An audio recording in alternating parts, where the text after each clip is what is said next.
আমার ভালোবাসার মিষ্টি বন্ধুরা কেমন আছেন সবাই? আশা করি সবাই ভালো আছেন। আমি সাথী, তোমাদের প্রিয় আপু। আজ তোমাদের জন্য আরও একটি নতুন গল্প নিয়ে হাজির হলাম।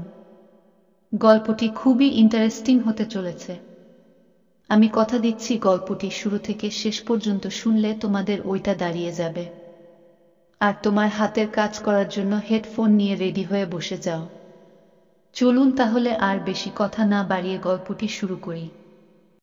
আমার মা আমি খুবই মিষ্টি স্বভাবের এবং সুন্দরী ছিলেন এবং তাকে আমি অনেক শ্রদ্ধা করতাম। একদিন রাতে বাড়িতে মামা ছিল না, আর আমি মামির ঘরে গেলাম কিছু গুরুত্বপূর্ণ বিষয় কথা বলতে। আমরা একসঙ্গে বসে গল্প করতে শুরু করলাম। তারপর মামি আমার খুব কাছে এসে বসলেন এবং কানে কানে কিছু বললেন। তারপর আমি কিছু বলার আগেই আমাকে একদিন বিকেলে হঠাৎ প্রচণ্ড ঝড় বৃষ্টি শুরু হয়েছিল। এমন সুন্দর আবহাওয়া দেখে আমার মন ভালো হয়ে গিয়েছিল। সেদিন বাড়িতে মামা ছিলেন না, শুধু আমি আর মা আমি ছিলাম। আমি ছাদের একপাশে বসে কফি খাচ্ছিলাম আর বৃষ্টির মধুর শব্দ শুনে মনটা বেশ আনন্দিত হয়ে উঠল। ঠিক তখনই দেখলাম আমি বৃষ্টিতে দাঁড়িয়ে বৃষ্টির ফোঁটাগুলো উপভোগ করছেন। মামিকে বৃষ্টিতে মগ্ন দেখে মনে হচ্ছিল যেন প্রকৃতির সঙ্গে তার এক গভীর সম্পর্ক আছে। আমি ধীরে ধীরে নেমে এসে মামির পাশে দাঁড়ালাম। দেখলাম তিনি হাসি মুখে বৃষ্টি ফোঁটায় আনন্দে ভাসছেন। মামি আমাকে দেখে হেসে বললেন, কুনাল, আজকের এই আবহাওয়া সত্যিই দারুণ। বৃষ্টিতে ভিজতে আমার খুব ভালো লাগে। আমি মুচকি হেসে বললাম, হ্যাঁ, আমি প্রকৃতির এই রূপ সত্যিই মনোমুগ্ধকর। বৃষ্টি পড়ছিল, আর সেই বৃষ্টির ফোঁটাগুলো যেন চারপাশের পরিবেশকে সতেজ ও সজীব করে তুলেছিল। আমি বৃষ্টি মাঝে দাঁড়িয়ে তাকিয়েছিলাম তার দিকে। বললাম, বৃষ্টির মধ্যে তোমাকে দারুণ লাগছে। আমার কথা শুনে তিনি মৃদু হাসলেন এবং কিছুটা লজ্জা পেলেন। আমি আলতোভাবে তার হাত ধরলাম।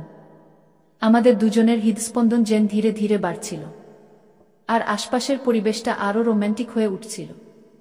আমি তার দিকে একটু এগিয়ে গিয়ে আরও কাছাকাছি দাঁড়ালাম। তাকে সম্মান সহকারে আলতোভাবে কোলে তুলে নিলাম এবং ধীরে ধীরে ঘরের দিকে নিয়ে এলাম। আর বললাম, বেশি বৃষ্টিতে ভিজলে ঠান্ডা লাগবে। বন্ধুরা, আজকের গল্পটা অনেক বেশি স্পেশাল, তাই সবাই রেডি হয়ে যাও। আর দয়া করে গল্পগুলো ভালো লাগলে ভিডিওটি লাইক, শেয়ার এবং চ্যানেলটি সাবস্ক্রাইব করো প্লিজ। আমি তখন সদ্য যৌবনের প্রান্তে পা রেখেছি, আর সেই বয়সে আমি দেখতে বেশ আকর্ষণীয় ও স্মার্ট ছিলাম। আমার ব্যক্তিত্ব দেখে অনেকেই প্রশংসা করত। গ্র্যাজুয়েশন শেষ করে যখন আমি বাড়ি ফিরলাম, মামি আমাকে আন্তরিকভাবে স্বাগত জানালেন। তার এই আন্তরিকতায় আমি মুগ্ধ হলাম এবং আমরা আরও ভালো বন্ধু হয়ে উঠলাম। আমি যখন বাইরে থাকতাম, মামির সঙ্গে মাঝে মাঝেই ফোনে আলাপ হতো।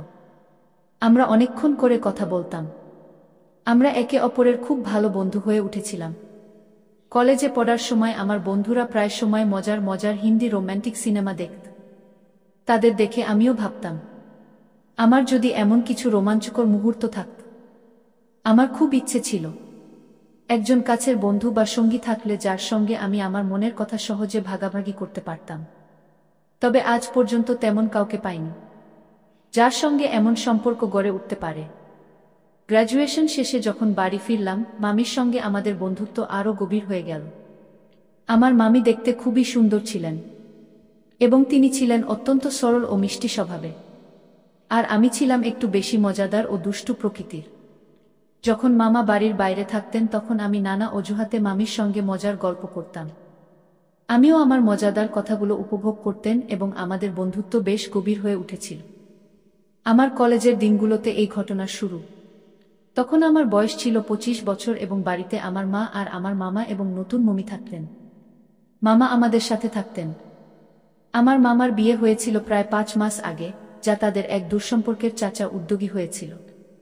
আমি তখন কলেজে পড়তাম এবং বেশিরভাগ সময় আমার বন্ধুরা মিলে নানা ধরনের মজার গল্প আর হিন্দি সিনেমা নিয়ে আড্ডা দিতাম। যদিও আমি এসব থেকে নিজেকে দূরে রাখার চেষ্টা করতাম। আমার বন্ধুরা খুবই দুষ্টু ছিল। প্রথমে আমি এসব এড়িয়ে চলতাম, কিন্তু ধীরে ধীরে আমিও এসব নিয়ে আগ্রহী হয়ে পড়েছিলাম। কলেজের মেয়েদের সঙ্গে মাঝে মাঝে হাসি ঠাট্টা করলেও কখনো সেরকম কিছু ঘটেনি। ভাইয়ের বিয়ের দিন আমি যখন মামিকে প্রথমবার দেখেছিলাম, তখনই মনের গভীরে একটি অদ্ভুত অনুভূতি জাগ্রত হয়েছিল। মনে হচ্ছিল যেন কিছু অসম্পূর্ণ থেকে গেছে। সেদিন মামির মুখের দিকে তাকিয়েছিলাম মনে মনে ভাবছিলাম জীবনের অনেক কিছুই এখনো অজানা রয়ে গেছে। আমার মামার বিয়ের পরে মাঝে মাঝে আমার মনে হতো আমার যদি এমন সুন্দর একজন মেয়ের সঙ্গে বিয়ে হতো।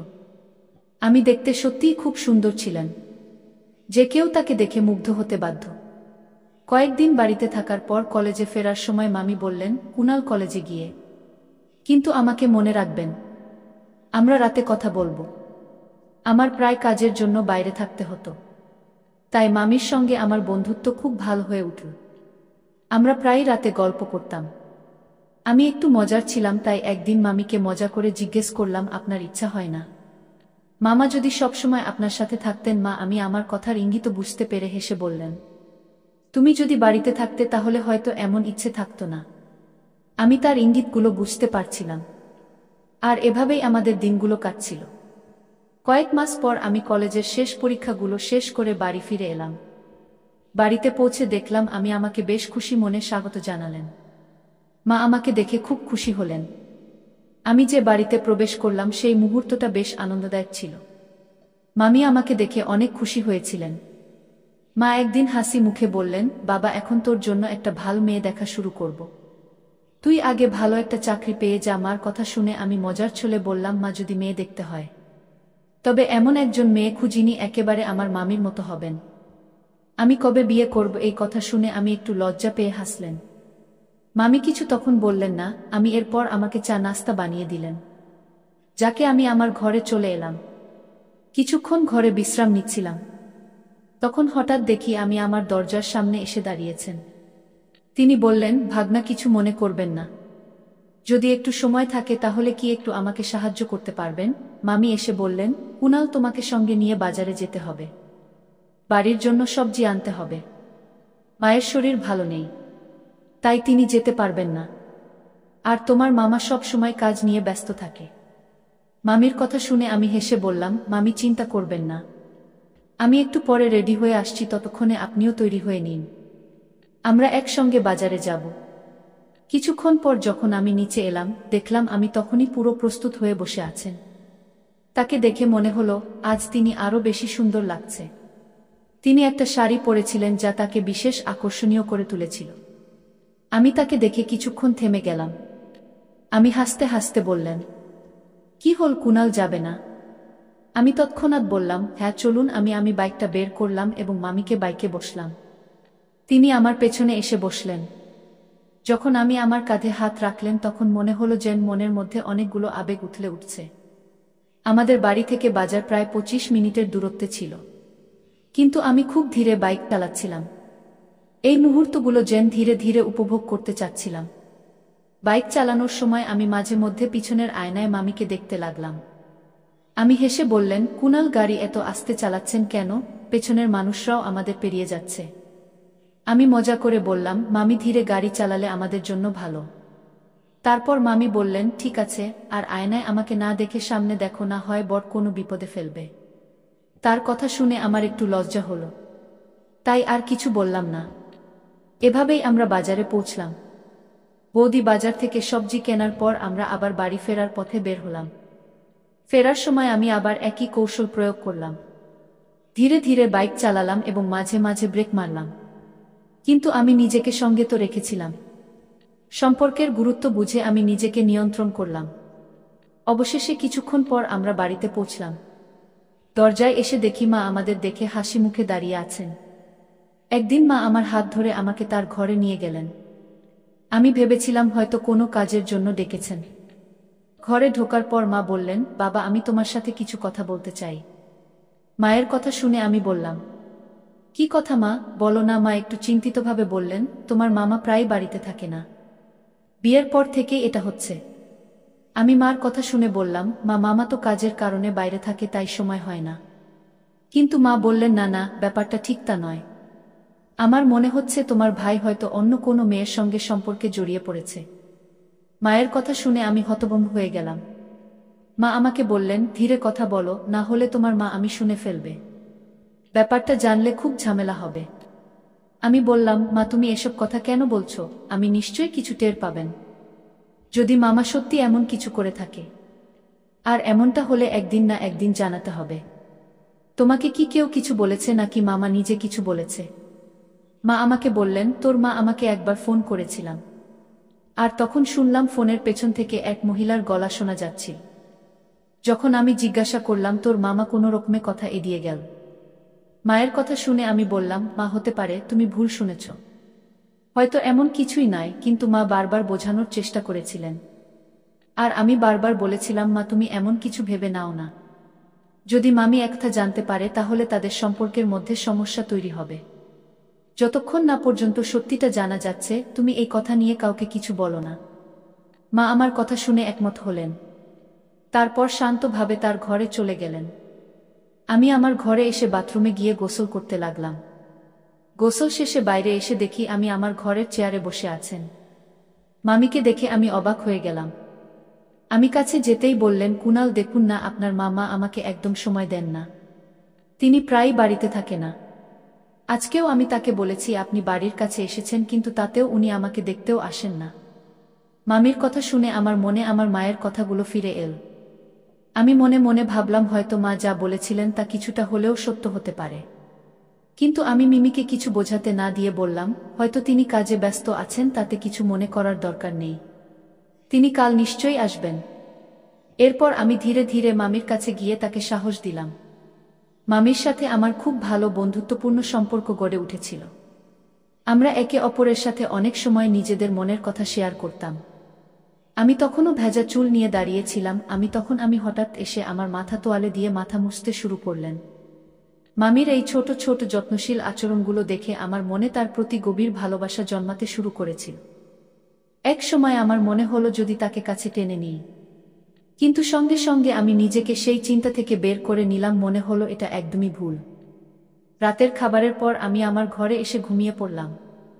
সারা দিনের ক্লান্তিতে কখন যে ঘুমিয়ে পড়েছিলাম টেরই পাইনি। রাত আনুমানিক 2টার দিকে হঠাৎ আমার ঘুম ভেঙে যায়। আমি শুনতে পেলাম বাড়ির কোথাও থেকে কান্নার হালকা আওয়াজ আসছে।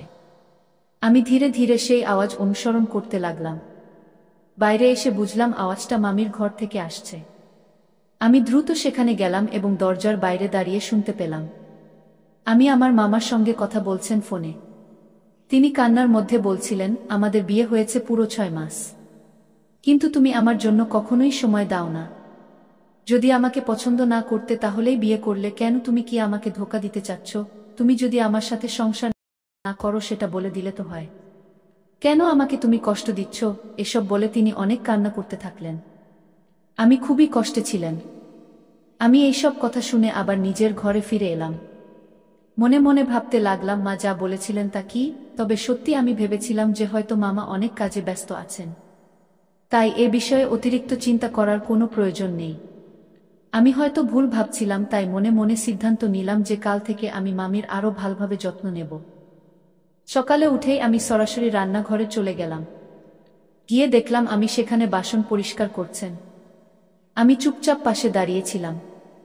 আমাকে দেখে মা আমি হেসে বললেন, কুনাল আপনি এখানে কি করছেন?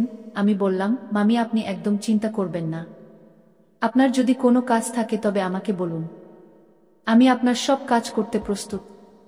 আমি হেসে বললেন, তুমি কি সত্যিই আমার সব কাজ করতে পারবে? তুমি কি আমার কাজগুলো করতে রাজি? আমির এই কথা আমার কিছুটা অদ্ভুত লাগছিল। তার গভীর চোখের দৃষ্টিতে কিছু জেন লুকিয়েছিল।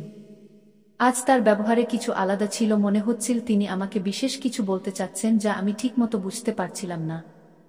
আমি সোজাসুজি বললাম, হ্যাঁ আমি অবশ্যই আমি আপনার সব কাজে সাহায্য করব। তখন আমি হেসে বললেন, ঠিক আছে, সময় এলে আমি তোমাকে বলবো, তখন দেখ তুমি কতটা আমাকে কাজে সাহায্য করতে পারো। এরপর থেকে আমি মামির আশেপাশে থাকতাম যেন তার কোনো প্রয়োজন হলে সাথে সাথেই সাহায্য করতে পারি। আমি সবসময় চেষ্টা করতাম যেন মামিকে খুশি রাখতে পারি। একদিন মামিকে একটি সিনেমা দেখানোর জন্য বাইরে নিয়ে গিয়েছিলাম। সিনেমাটা কিছুটা ভৌতিক ছিল, তাই মামি ভয়ে আমাকে শক্ত করে ধরে রেখেছিলেন। মামির এই আচরণে আমার মনে কিছু অনুভূতি জাগ্রত হচ্ছিল, কিন্তু আমি সেগুলো নিয়ন্ত্রণে রাখার চেষ্টা করছিলাম। আমি দেখছিলাম যে মামি আমার কাছে আসতে চাইছেন, কিন্তু আমি ঠিকভাবে বুঝতে পারছিলাম না তার এই ব্যবহারের কারণ। আমি চেষ্টা করছিলাম যাতে আমরা দুজনেই ভালো থাকি। সিনেমা শেষ হওয়ার পর আমরা যখন বাড়ি ফিরছিলাম তখন রাত ছিল এবং শীতের হাওয়া বইছিল। আমি হালকা ঠান্ডা একটু কাঁপছিলেন। এমতাবস্থায় আমি মামির জন্য নিজের চাদর এগিয়ে দিলাম এবং আমি ধীরে ধীরে আমার পাশে একটু ঘেঁষে এলেন। এই ছোট ছোট মুহূর্তগুলোতে আমাদের মধ্যে এক অদ্ভুত ধরনের বোঝাপড়া তৈরি হচ্ছিল। আমি সব সময় তার পাশে থাকতে চাইতাম এবং তাকে সুরক্ষিত অনুভব করানোর চেষ্টা করতাম। রাতের শীতলতা এবং সেই মৃদু আলোর মধ্যে আমাদের মধ্যেকার সম্পর্ক আরও দৃঢ় হতে থাকল। আর আমার সম্মান তার প্রতি আরও বেড়ে গেল। আমি অনুভব করেছিলাম যে আমাকে পেছন থেকে শক্ত করে ধরে রেখেছেন। তার এই আচরণে আমার মনে এক ধরনের অস্বস্তি হচ্ছিল এবং আমি বুঝতে পারছিলাম না ঠিক কিভাবে এর প্রতিক্রিয়া জানাব। বাইকটি ধীরে ধীরে চালিয়ে আমরা অবশেষে বাড়ি পৌঁছলাম। বাড়িতে গিয়ে দেখি মামা উপস্থিত আছেন। মামিমা আমাকে দেখে খুব খুশি হয়েছিলেন, কিন্তু হঠাৎ তার পিছনে একজন অপরিচিত মেয়েকে দেখলাম। তাকে দেখে আমরা দুজনেই অবাক হয়ে গেলাম। মা পাশেই বসেছিলেন, চোখে জল নিয়ে কাঁদছিলেন। আমি তার কাছে গিয়ে জিজ্ঞেস করলাম, মা কি হয়েছে? মা তখন বললেন, তোর মা আবার বিয়ে করছে আর বলছে যেই মেয়ের সাথে জীবনের বাকি দিনগুলো কাটাতে চায়। এই কথা শুনে আমি সম্পূর্ণ ভেঙে পড়লেন এবং চিৎকার করে উঠলেন। তিনি ক্ষোভে মা আমার দিকে তাকিয়ে বললেন, তাই তুমি প্রতিদিন রাতে আমার কাছ থেকে দূরে থাকছিলেন? যদি সত্যি অন্য কারো প্রতি ভালোবাসা জন্মে থাকত, তবে একবার আমাকে জানাতে পারতেন। আমার জীবন কেন তুমি নষ্ট করলে? তবে মা চুপচাপ দাঁড়িয়েছিলেন, কোনো উত্তর দিচ্ছিলেন না। আমি নিজেও তার উপর খুব রাগান্বিত ছিলাম এবং বললাম, মা তোমাকে উত্তর দিতেই হবে। আমাদের সবার সাথে এভাবে প্রতারণা কেন করছো? তখন মামা ধীরে ধীরে বললেন, আমি নিজেও আমার জীবনের সমস্যায় হতাশ হয়ে পড়েছি। মামা বললেন, আজ আমি এই মেয়েটিকে আমার সাথে নিয়ে এসেছি, কারণ আমি আর এই সম্পর্ক নিয়ে অসন্তুষ্ট থাকতে চাই না। আসলে আমি প্রথমে বিয়ে করতে চাইনি। মা আমার উপর অনেক চাপ দিয়েছিলেন আর তাই আমি বাধ্য হয়ে তানিয়ার সাথে বিয়ে করেছিলাম। আমি ভেবেছিলাম সময়ের সঙ্গে সঙ্গে সব ঠিক হয়ে যাবে, কিন্তু সেটাই আমার ভুল ছিল। যেখানে আমি কাজ করি সেখানে পূজা নামের এক মেয়ের সাথে আমার সম্পর্ক গড়ে ওঠে এবং আমরা একে অপরকে ভালোবেসে ফেলি। তাই আমি তার সাথে দ্বিতীয় বিয়ে করেছি। তানিয়াকে আমি কখনো খুশি রাখতে পারিনি এবং সত্যি বলতে গেলে আমাদের মধ্যে কোনো ঘনিষ্ঠ সম্পর্ক ছিল না। আপনারা চাইলে তানিয়ার কাছে জানতে পারেন। আমরা যখন তানিয়ামের দিকে তাকালাম তখন তিনি নীরবে মাথা নিচু করে দাঁড়িয়েছিলেন। তিনি বললেন, আমি জানতাম না যে বিয়েটা তোমার মামার ইচ্ছার বিরুদ্ধে হয়েছিল। যদি আমি আগে জানতাম যে মা এই বিয়েটা জোর করে করিয়েছেন তবে কখনই বিয়েতে রাজি হতাম না। তানিয়া মামি কথা বলতে বলতে কেঁদে উঠলেন। তারপর তিনি ডিভোর্স পেপার নিয়ে এসে সেগুলোতে সই করলেন। মা খুব রাগ আমার উপর চিৎকার করছিলেন, কিন্তু মামার মধ্যে কোনো প্রতিক্রিয়া দেখা যাচ্ছিল না, কারণ যা হওয়ার ছিল তা তো হয়ে গিয়েছিল। মামা আবার অন্য শহরে ফিরে গিয়েছিলেন, যেখানে তিনি সেই মেয়েটির সাথে কাজ করতেন। আমরা সবাই মিলে মামাকে অনেক বোঝানোর চেষ্টা করেছিলাম, কিন্তু সম্পর্কের ব্যাপারে জোরাজুরি করা যায় না। জোর করে তৈরি করা সম্পর্ক এক সময়ে ভেঙে পড়ে। মামা চলে যাওয়ার পরে আমি খুব কান্নাকাটি করছিলেন। আমি এবং মা তাকে অনেক বোঝানোর চেষ্টা করলাম। বললাম, তোমার সামনে এখনো অনেক জীবন পড়ে আছে, চিন্তা করো না। কিন্তু মামি বললেন, আমি এখন কোথায় যাব? যখন আমার স্বামী আর আমার কাছে নেই তখন মা তাকে সান্ত্বনা দিয়ে বললেন, মেয়ে তোকে কোথাও যেতে হবে না। আমি তোকে অনেক ভালোবাসা দিয়েই ঘরে এনেছিলাম। তোর বাবা মা নেই তাই তুই আমাদের সাথে থাকবে। আমি এবার কোনো ভুল করব না। যদি ভালো কোনো ছেলে পাই তবে ভেবে চিন্তে তোর জন্য ভালো একটা ব্যবস্থা করব। কিন্তু মামি আমাদের কথা শুনতে চাইছিলেন না এবং তার জন্য এই পরিস্থিতি থেকে বেরিয়ে আসা সত্যিই কঠিন ছিল। তিনি চুপচাপ নিজের ঘরে চলে গেলেন, কান্নায় ভেঙে পড়ে। মা তখন আমাকে বললেন, তোর মামিকে কিছুটা সময় একা থাকতে দে, সে নিজে থেকেই ঠিক হয়ে যাবে। এই কঠিন সময়ে আমরা সবাই মামির পাশে থাকার চেষ্টা করছিলাম যেন তিনি ধীরে ধীরে সবকিছু মেনে নিতে পারেন। মাকে সান্ত্বনা দেওয়ার পর আমি নিজেও নিজের ঘরে চলে আসলাম। মামার যা করা উচিত ছিল না তা করে ফেলেছেন এবং এখন পরিস্থিতি সত্যিই জটিল হয়ে গেছে। মামির জন্য আমার মন খুব খারাপ ছিল, কারণ তিনি এই কষ্ট থেকে বেরিয়ে আসার জন্য নিজেকেই শক্ত হতে হবে। কারণ তিনি ছিলেন একজন এতিম, বাবা মা নেই, আর যে আপনি আছে তাদের কাছে কোনো মুখ নিয়ে ফিরে যাবে। তাই আমি মামি যাতে ভালো থাকেন তার জন্য প্রতিজ্ঞা করেছিলাম। এখন থেকে তাকে খুশি রাখাই আমার দায়িত্ব হবে। আগে মামির সাথে মজা করে সময় কাটাতাম, কিন্তু এখন সে সবের কোনো প্রভাব পড়ছিল না। ধীরে ধীরে তাকে বাইরে নিয়ে যাওয়ার সিদ্ধান্ত নিলাম, যাতে তার মন ভালো থাকে এবং একটু হালকা অনুভব করতে। বন্ধুরা, গল্পটি এখানে সমাপ্ত করলাম। গল্পটি ভালো লাগলে একটি লাইক করে দেবেন। আর যে সমস্ত বন্ধুরা নতুন আমাদের চ্যানেলে নতুন তারা অবশ্যই আমাদের এই চ্যানেলটি সাবস্ক্রাইব করে রাখবেন নতুন নতুন ভিডিও পেতে। দেখা হচ্ছে পরের ভিডিওতে। ভালো থাকবেন সবাই।